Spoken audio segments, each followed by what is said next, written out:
증상이 어떻게 나타나면 염증성 장 질환을 의심해야 되나요? 네. 그러니까 가장 중요한 거 하나만 기억하시고요. 네. 화장실을 너무 자주 간다면 만성 염증을 의심해라. 화장실을 자주 간다. 소화기내과 최창한 교수. 화장실을 자주 간다면 만성염증을 의심해라. 사실 전 여자여서 여자들은 변비가 많잖아요. 그러면 화장실을 자주 간다. 그러면 건강하다 이렇게 맞아. 생각하는데 그게 아닌가 화장실이라는 봐요. 게 소변도 있고 대변도 있는데 어느 쪽을 얘기하나요? 네, 뭐 이제 대변 쪽이고요. 아, 네. 시원하게 건강하게 화장실을 잘 다녀오면 좋지만은 하지만 설사 물운변을 하고 화장실을 너무 자주 가고 하루에 뭐 5번, 10번 이렇게 되면은 정말 심각한 문제가 있을 수도 있는데요. 네. 저는 하루에 한 10번 이상 간 것 같고요. 낮에 가는 것도 사실 힘들지만 그러니까 제일 힘든 증상 중에 하나가 이제 자다 깨서 화장실을 가는 거예요. 아이고. 그러니까 이제 잠도 잘 못 자게 되고 그리고 이제 또 뭐 식사를 하러 가던 뭐 어떤 뭐 모임 장소에 뭐 이런 데 가게 되면은 일단은 뭐 화장실이 좋은가 먼저 살펴보게 되고요. 화장실부터 먼저 체크를 하시겠네요. 이게 사실 이제 이런 질병을 가진 환자분들의 입장을 대표적으로 그냥 대표해서 말씀드린다고 네네네. 보셔도 되고요.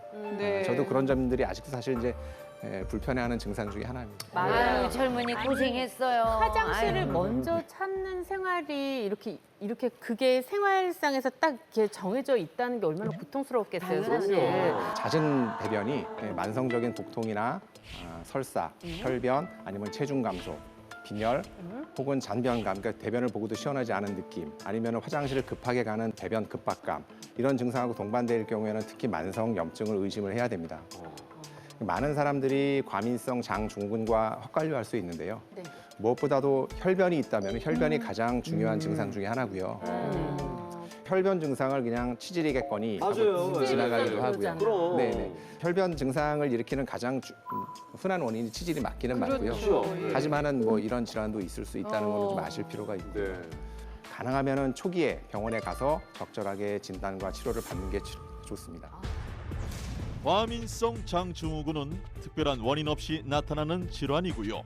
염증성 장질환은 장내 염증으로 발생하는 질환인데요. 만약 혈변을 동반한다면 염증성 장질환을 의심해야 합니다. 크게 이런 염증성 장질환은 궤양성 대장염과 크론병 이렇게 두 가지로 나누어 볼 수 있습니다. 크론병. 화면 한번 보시겠습니다. 네. 이렇게 좌측에 있는 사진이 궤양성 대장염 사진이 되겠고요. 전체적으로 빨갛게 많이 부어 있고 점액질 같은 건 삼출물들이 많이 보이고요. 이런 염증이 장 전체적으로 있을 수도 있고 일부만 있을 수도 있는데요. 대칭적으로 쭉 넓은 범위의 염증이 생기는 경우가 많고요.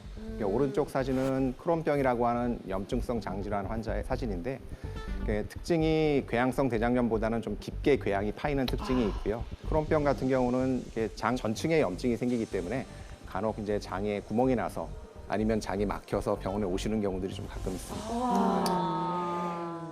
그래서 잘 치료를 받고 관리하면은 거의 정상적인 일상생활, 직장 생활이 가능하기 때문에 병을 진단받았다고 우울해하지 말고 병을 적극적으로 이기기 위해서 적극적으로 노력하는 것이 필요합니다.